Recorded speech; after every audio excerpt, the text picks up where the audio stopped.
Kalyan speed పెంచాడు. సర్దార్ గబ్బర్ సింగ్ తర్వాత పెద్దగా గ్యాప్ తీసుకోకుండానే వరుస సినిమాలు చేస్తున్నాడు.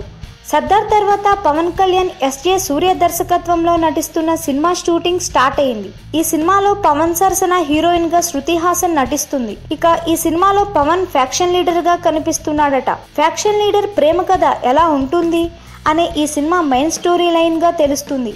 ఇక ఈ సినిమాకి సైనాపతి అనే టైటిల్ పరిశీలనలో ఉన్నట్లు ప్రచారం జరిగింది.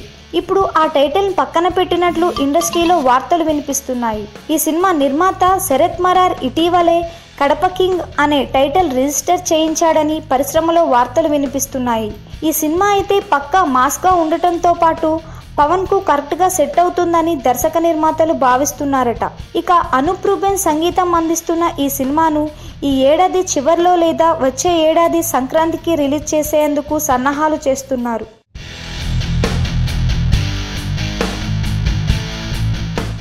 మెగాస్టార్ చిరంజీవి కత్తి రీమేక్ చేస్తానని చెప్పినప్పటి నుంచి ఏదో ఒక వివాదం తెర మీదకు వస్తూనే ఉంది. స్టోరీ వివాదం ఒరిజినల్ నిర్మాతలకు తప్ప చిరుకి సంబంధం లేదనే వాస్తవం తెలిసినా మెగాస్టార్ ఏదో అన్యాయం చేశాడని అనిపించేలా ప్రచారం జరిగింది. సరే, జరిగింది ఏదైనా చివరకు చిరు ఎంట్రీ ఇచ్చాకే ఆ రైటర్ కు న్యాయం జరిగేలా చూశారు. ఆ కథ ముగిసిపోవడంతో ఇప్పుడు ఇంకో కొత్త వాదన వస్తోంది. సినిమా అవార్డ్ ఫంక్షన్ లో చిరు మాట్లాడుతూ తన 150వ సినిమాలో mass elements, social message, romance, entertainment ఇలా అన్ని ఉన్న సినిమా చేస్తున్నట్లు చెప్పారు.